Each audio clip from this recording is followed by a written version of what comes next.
बिस्मिल्लाहिर्रहमानिर्रहीम। आज हम डिस्कस कर रहे हैं बीएससी फिजिक्स का पेपर सी है हमारे पास। इलेक्ट्रोमैग्नेटिज्म बुक का नेम है और चैप्टर है इलेक्ट्रिक फील्ड। इसका इंपॉर्टेंट टॉपिक हम डिस्कस कर रहे हैं। क्वेश्चन पेपर्स में कुछ इस तरह से आता है कि torque due to a dipole, calculate torque due to a electric dipole. ये क्वेश्चन आता है, या फिर आता है कि calculate the motion of dipole in electric field, कि अगर हम किसी भी डाइपोल को इलेक्ट्रिक फील्ड के अंदर रखें तो उसके अंदर मोशन होती है कि नहीं होती है, अगर होती है तो वो किस डायरेक्शन में होती है, क्या उस मोशन को हम टॉर्क भी कह सकते हैं। ये हमारा क्वेश्चन है। तो इसका आंसर है कि सबसे पहले हमें पता होना चाहिए कि डाइपोल क्या होता है। तो डाइपोल क्या है? डाइपोल बेसिकली दो चार्जेस का नाम है जो दोनों इक्वल मैग्नीट्यूड के हों और डिस्टेंस उनके दरमियान वेरी ना करे, डिस्टेंस कांस्टेंट रहे, डिस्टेंस तब्दील ना हो। तो इसको सिंपल कैसे डिफाइन करेंगे? टू इक्वल चार्जेस हैं हैविंग कांस्टेंट डिस्टेंस, उनके दरमियान डिस्टेंस जो है वो कांस्टेंट है। तो उसके बाद है डाइपोल मोमेंट। डाइपोल मोमेंट भी इंपॉर्टेंट डेफिनेशन है और ये टॉपिक का हिस्सा भी है। तो हम जब टॉपिक लिखते होते हैं तो ये दोनों डेफिनेशन डाइपोल और डाइपोल मोमेंट इसके साथ लिखते होते हैं। तो डाइपोल मोमेंट बेसिकली क्या है? डाइपोल मोमेंट जो है बेसिकली दो चार्जेस और उनके दरमियान जो डिस्टेंस है उनका प्रोडक्ट है, यानी the product of charges and distance between them. वो चार्ज, उनकी जो मैग्नीट्यूड है वो और उनके दरमियान जो डिस्टेंस है उनका प्रोडक्ट है। और इसको हम लिखते कैसे हैं? P is equal to q d. और ये जो है एक वेक्टर क्वांटिटी है। उसके बाद टॉपिक की तरफ आते हैं। टॉपिक की तरफ आने से पहले हमें कुछ डायग्राम को देखना होगा। डायग्राम सिंपल सी डायग्राम है। ये हमने इलेक्ट्रिक फील्ड लाइंस को शो करवाया है। ये इलेक्ट्रिक फील्ड लाइंस जो है वो हमेशा पॉजिटिव चार्ज से निकलती हैं और नेगेटिव चार्ज की तरफ जाती हैं, यानी इस साइड पे सारे पॉजिटिव चार्ज हैं, इस साइड पे कौन से हैं? Negative charge. इस पे नेगेटिव, इस पे पॉजिटिव चार्ज। यहाँ पे यूनिफॉर्मली चार्ज डिस्ट्रीब्यूट है, साइड पे भी है, साइड पे। तो क्या हो रहा है कि इधर से इलेक्ट्रिक फील्ड लाइंस निकल रही हैं और नेगेटिव चार्ज की तरफ जा रही हैं।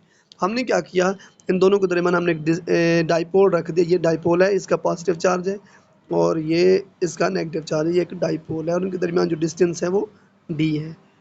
तो इस पॉइंट पर जो इलेक्ट्रिक फोर्स पैदा होगी वो होगी प्लस क्यू ई, और इस पॉइंट पर जो इलेक्ट्रिक फोर्स पैदा होगी वो होगी माइनस क्यू ई। ये हम एफएससी में भी पढ़ चुके हैं, फार्मूला होता है इलेक्ट्रोस्टैटिक फोर्स का। तो अब हमें आइडिया भी होना चाहिए कि यहाँ इस साइड पे नेगेटिव चार्जेस हैं, इस साइड पे कौन से हैं? पॉजिटिव चार्जेस हैं। तो ये जो पॉजिटिव चार्जेस हैं उन्होंने क्या करना है? इस नेगेटिव चार्ज को अपनी तरफ अट्रैक्ट करना है। और इस साइड पे क्योंकि नेगेटिव चार्ज है, इलेक्ट्रिक फील्ड लाइंस भी उधर ही जा रही हैं, तो यहाँ पर जो पॉजिटिव चार्ज होगा वो इस साइड पे अट्रैक्ट होगा, यानी अपोजिट चार्जेस हमेशा एक दूसरे को अट्रैक्ट करते हैं। इस अट्रैक्ट करने से क्या होगा कि ये डाइपोल जो है वो हमने बनाया हुआ है, इसकी डायरेक्शन चेंज होगी, कुछ इस तरह से हो जाएगी, चेंज हो गई। इस तरह पड़ा हुआ है तो इसके दरमियान मोशन पैदा होगी और ये इस तरह मूव कर जाएगा। इलेक्ट्रिक फील्ड और डाइपोल के दरमियान जो एंगल बन रहा है उसको हमने थीटा से शो किया और ये इसका पी पॉइंट हमने रखा हुआ है। अब टॉपिक को हम डिस्कस करते हैं। कंसीडर टू चार्जेस, दो चार्जेस हैं हमने कंसीडर किए हैं, plus Q and negative Q of equal magnitude, जिनकी मिकदार क्या है? एक जैसी है। हैविंग डिस्टेंस डी, और इनके दरमियान डिस्टेंस क्या है? डी है। प्लेस्ड, रखा है इसको इन इलेक्ट्रिक फील्ड ई, और इस डाइपोल को इलेक्ट्रिक फील्ड ई के अंदर रख दिया है। अब जब रखेंगे तो क्या होगा? Dipole moment makes angle theta. जो डाइपोल मोमेंट, ये जो डिस्टेंस है इसके दरमियान क्या बनाएगा?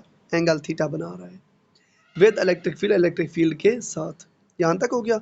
उसके बाद है, जब इसको डाइपोल को इसके अंदर रखेंगे तो क्या होगा? डाइपोल जो होगा वो रोटेट होगा अबाउट द सेंटर, अपने सेंटर के ऐसे रोटेट होगा, यानी इसका ये मिड पॉइंट है, इसके दरमियान ऐसे रोटेशन पैदा करेगा। किस डायरेक्शन में? Clockwise direction. जिस तरह क्लॉक चलता है उस डायरेक्शन में मूव करेगा, यानी ये साइड नीचे और ये साइड ऊपर की तरफ मूव करेगी। उसके बाद टॉपिक क्या है? Clockwise direction. The torque will produce, जिसकी वजह से क्या होगा? टॉर्क पैदा हो जाएगा। We find net torque. हम नेट टॉर्क कैसे फाइंड कर सकते हैं? इन दोनों का टॉर्क, यानी कि एक साइड पे, इस साइड पे रोटेशन हो रही है, दूसरी इस साइड पे रोटेशन हो रही है, तो इन दोनों टॉर्क का जो नेट टॉर्क निकालेंगे या टोटल टॉर्क निकालेंगे वो क्या होगा? Total torque is equal to T1 plus T2। अब हमें पता है टॉर्क किसके बराबर होता है? टॉर्क में भी एक फोर्स लग रही होती है, तो हम क्या कहेंगे? Torque is equal to f d sine theta. ये टॉर्क का फार्मूला हम पहले पढ़ चुके हैं। F d sine theta. अब चूंकि यहाँ पर डिस्टेंस हाफ है, हाफ इस साइड का है, हाफ इस साइड का है, हाफ पहले टार्क है, हाफ दूसरे टार्क है, तो हम क्या करेंगे F D over 2 sine theta use करेंगे। सिमिलरली दूसरा टार्क भी ऐसे होगा। तो चूंकि टार्क सिंपल क्वांटिटी तो इसको हम सिंपल ऐड करते होते हैं, तो हमने क्या किया इन दोनों को एक साथ रखा और प्लस कर दिया। अब प्लस किया तो इसमें कॉमन क्वांटिटीज कौन सी हैं, F is common quantity, F को सेपरेट कर दिया, साइन थीटा इसमें भी है, इसमें भी है, इसको भी सेपरेट कर दिया। तो हमारे पास क्या आ गया, एफ ये आ गया, ये D over 2 plus D over 2 sine theta, आधा ये हो गया, आधा ये हो गया। तो इस दोनों को जब दोनों हाफ्स को जमा किया तो हमारे पास एक बन गया। तो हमारे पास टोटल क्या बन गया, torque is equal to f d sine theta. ये हमारे पास एक रिलेशन आ गया टार्क का, torque is equal to f d sine theta. उसके बाद हमने जो पहला टॉपिक पढ़ा था उसमें हमने कुछ क्वांटिटीज पढ़ी थी। एक ये पढ़ी थी कि इलेक्ट्रोस्टैटिक फोर्स किसके बराबर होती है, वो बराबर होती थी f is equal to q e के बराबर होती थी। उसके बाद हमने अभी अभी रिसेंटली पढ़ा है कि डाइपोल मोमेंट किसके बराबर होता है, वो बराबर होता है क्यू डी के बराबर होता है। ये दो चीज़ों का हमें पता होना चाहिए ताकि हम इनको यूज़ कर सकें। टार्क किसके बराबर है, एफ डी साइन थीटा। तो एफ की जगह पे क्या लिखेंगे, क्यू ई लिखेंगे, तो हमारे पास रिलेशन बनेगा Q E D sine theta. अब यहाँ पर Q और ये D है, क्यू डी किसके बराबर है, P के बराबर है। तो क्यू डी की जगह पे हम P रख देंगे तो हम पर E सिंपल आएगा, तो क्या बनेगा P E साइन थीटा। क्योंकि ये साइन थीटा है, ये एक स्केलर प्रोडक्ट है जिसको हम क्या कर सकते हैं, क्रॉस साइन थीटा को जब भी खत्म करना है तो उसका रेसिप्रोकल क्या होता है, P क्रॉस E। ये हमारे पास टार्क की वैल्यू आ गई। और हमें पता है कि torque we find direction of electric torque की जो डायरेक्शन है वो हम हमेशा राइट हैंड रूल की मदद से फाइंड आउट कर सकते हैं। ये शॉर्ट में आ सकता है। उसके बाद हम फाइंड आउट करेंगे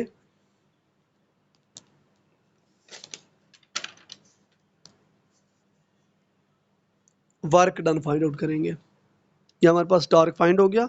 उसके बाद वर्क डन फाइंड करेंगे। वर्क क्या है, किसके बराबर होता है, the amount of work done by electric field is turning dipole and small angle के बराबर होता है। यानी वर्क डन जो होता है वो F dot d theta small distance और टॉर्क के बराबर होता है। तो ये हो गया। अब इसको इंटीग्रेट करेंगे, ये लिखा हुआ है small work small d theta is equal to torque, ये ऊपर है, ये इसका एंगल नीचे है, टॉर्क डॉट डी थीटा, ये टोटल वर्क के बराबर होता है। अब इसको हम इंटीग्रेट करेंगे होल पोर्शंस के लिए, तो क्या करेंगे, बहुत सारी इंटीग्रेट करेंगे, डेरिवेशन और इंटीग्रेशन आपस में कट जाएंगे, तो हमारे पास सिंपल वर्क बचेगा। इधर जो है ये वैल्यू हमारे पास आ जाएगी, यानी D dot T dot d theta. ये जो दो एंगल लिखे हुए हैं ये हैं भाई जीरो एंगल से लेकर मैक्सिमम एंगल जो आपने इस्तेमाल किया, मतलब कितने एंगल से एक चीज़ पड़ी हुई है यहाँ पर तो वो कितनी रोटेट हुई है वो एंगल लिखा हुआ है कि भाई स्टार्ट एंगल से लेकर मैक्सिमम एंगल वो वैल्यू लिखी हुई है, इसकी लिमिट लिखी हुई है। तो ये डॉट है, डॉट को ख़त्म करने के लिए हम हमेशा फैक्टर प्रोडक्ट के अकॉर्डिंग स्केलर प्रोडक्ट के अकॉर्डिंग जो है इसको कॉस थीटा लगाते होते हैं, तो हमने कॉस थीटा पुट कर दिया। चूँकि दोनों टार्क एंटी पैरेलल हैं, एक की डायरेक्शन इस साइड पे है तो दूसरे की डायरेक्शन दूसरी साइड पे है, तो एंगल जो इनके दरमियान 180 बनता है। तो हम क्या करेंगे, थीटा इज इक्वल टू 180 लिखेंगे। काज 180, ये वहाँ तक हमारी वैल्यू आ गई। काज 180 जो होता है वो बराबर होता है -1 के, -1 से मल्टीप्लाई खाएगा तो हमारे पास क्या आएगा, work is equal to minus d t d theta. काज खत्म हो गया, -1 आ गया, ये माइनस साइन आ गई, हमारे पास आ गया क्या, टॉर्क डी थीटा। तो हमें पता है कि ये टॉर्क डी थीटा किसके बराबर था, पहले हम अभी रिसेंटली हमने पढ़ा है टॉर्क की वैल्यू किसके बराबर थी, टॉर्क की वैल्यू बराबर होती है पी ई साइन थीटा के बराबर। तो हमने क्या करेंगे, पी ई साइन थीटा यहाँ पर पुट करेंगे, पी ई साइन थीटा, और साथ में जो है ना यहाँ पर वो डी थीटा की वैल्यू भी आनी है, डी थीटा, और इधर भी डी थीटा। तो क्या होगा, पी ई साइन थीटा, ये डी थीटा इसके साथ आ जाएगा, टॉर्क की वैल्यू हमारे पास पी ई साइन थीटा आ गई, दोनों साइडों पे आ गई।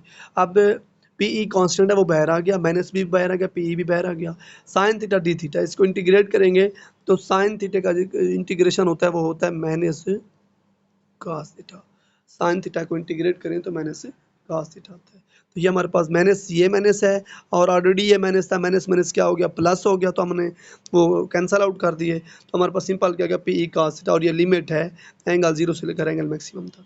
जब इनको लिखेंगे तो नीचे वाली जो लिमिट्स होती है वो पहले पुट करते हैं, तो work is equal to p e cos angle minus cos angle मतलब 0 थीटा से। ये हमारे पास एक रिलेशन आ गया किसका, वर्क हमने फाइंड आउट कर लिया, उस टार्क का वर्क निकाल लिया। अब उसी टार्क के हम पोटेंशियल एनर्जी को डिस्कस करेंगे। पोटेंशियल एनर्जी जो होती है according to work energy theorem, जो पोटेंशियल एनर्जी होती है वही वर्क के बराबर होती है। जितना वर्क होगा वही उसकी पोटेंशियल एनर्जी होगी। तो लिखेंगे सिंपल कि पोटेंशियल एनर्जी जो होती है उसको यू से लिखते हैं, चेंज इन यू, वो बराबर होगी चेंज इन वर्क, क्योंकि इसके उल्ट है वर्क, इसका उल्ट हो रहा है। तो हम सिंपल क्या करेंगे, वर्क की वैल्यू पुट करेंगे। वर्क की वैल्यू किसके बराबर है, potential energy is equal to cos theta minus cos 0। ये वैल्यू हमने यहाँ पर पुट कर दी, ये वैल्यू उसकी पुट हो गई। अब लेट्स सपोज इसकी जो एक फ़र्ज़ करते हैं, कंसीडर करते हैं, इसकी इनिशियल स्टेट जो थी वो 90 थी। यानी अगर आपके इलेक्ट्रिक फील्ड ऐसे जा रही थी, तो लेट्स सपोज आपका टार्क ऐसे पड़ा हुआ था, इनके दरमियान एंगल जो था वो 90 बन रहा था। तो क्या हुआ कि हम जो इनिशियल स्टेट है वहाँ पर 0 पुट करेंगे, यानी cos theta minus cos theta initial, ये इसके 0 यहाँ पर 0 पुट करेंगे। तो cos 0 1 के बराबर हो तो ये ख़त्म हो जाएगा। ये cos 90 जो होता है 1 के बराबर होता है, और यहाँ पर हमारे पास 1 आएगा। सॉरी, मैं ये थोड़ी मिसिंग हुई, cos 90 जो होता है वो मेरे ख्याल 0 के बराबर होता है, और cos 0 जो होता है वो 1 के बराबर होता है।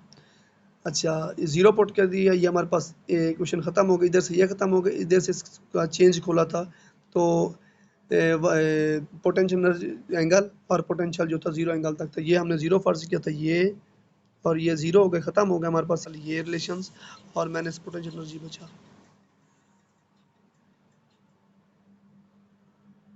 ये पोटेंशियल एनर्जी बचा। तो हमारे पास एक सिंपल सा रिलेशन आ गया ये।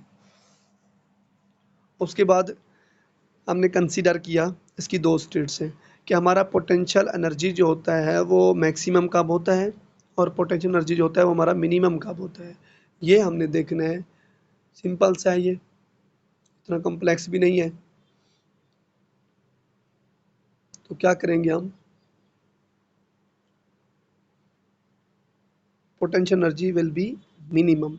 मिनिमम कब होता है, जब इनके दरमियान एंगल 0 होता है, यानी इलेक्ट्रिक फील्ड लाइंस और टार्क एक ही डायरेक्शन में हो। इस तरह इलेक्ट्रिक फील्ड लाइंस है और टार्क भी इसी डायरेक्शन में हो, दोनों एक ही डायरेक्शन में हो, तो क्या होगा, मिनिमम पोटेंशियल एनर्जी होगी। क्योंकि जब दोनों एक ही एंगल में होंगे तो cos 0 जो होता है वो 1 के बराबर होता है। ये हमारे पास आ गया cos 0 1 के बराबर, ये वैल्यू पुट कर दी। cos 0 किसके बराबर है, 1 के बराबर है। तो इसको इसके साथ मल्टीप्लाई करवाएंगे तो वही पुराना आएगा माइनस पी ई, यानी पोटेंशियल एनर्जी जो है मिनिमम कब होगा, माइनस पी ई लिख देंगे। और पोटेंशियल एनर्जी मैक्सिमम कब होगा, जब हमारे पास एंगल है इसका 90 होगा, यानी उसके बिल्कुल अपोजिट। ठीक है, एक डायरेक्शन में नहीं होंगे, अपोजिट डायरेक्शन में होंगे डाइपोल और इलेक्ट्रिक फील्ड। तो हमारे पास क्या लिखेंगे, 180 की वैल्यू पुट करेंगे। 180 की वैल्यू पुट करने से क्या होगा, cos 180 जो होता है वो माइनस 1 के बराबर होता है। अब माइनस 1 से मल्टीप्लाई करेंगे तो माइनस माइनस खत्म हो जाएगी, आपके पास से पोटेंशियल एनर्जी जो होगा वो पी ई होगा। यहाँ पर माइनस पी है मिनिमम है, यहाँ पर प्लस ई है ये मैक्सिमम है। ये टॉपिक है, उसको ये इसका पहला पेज है, ये इसका दूसरा पेज है।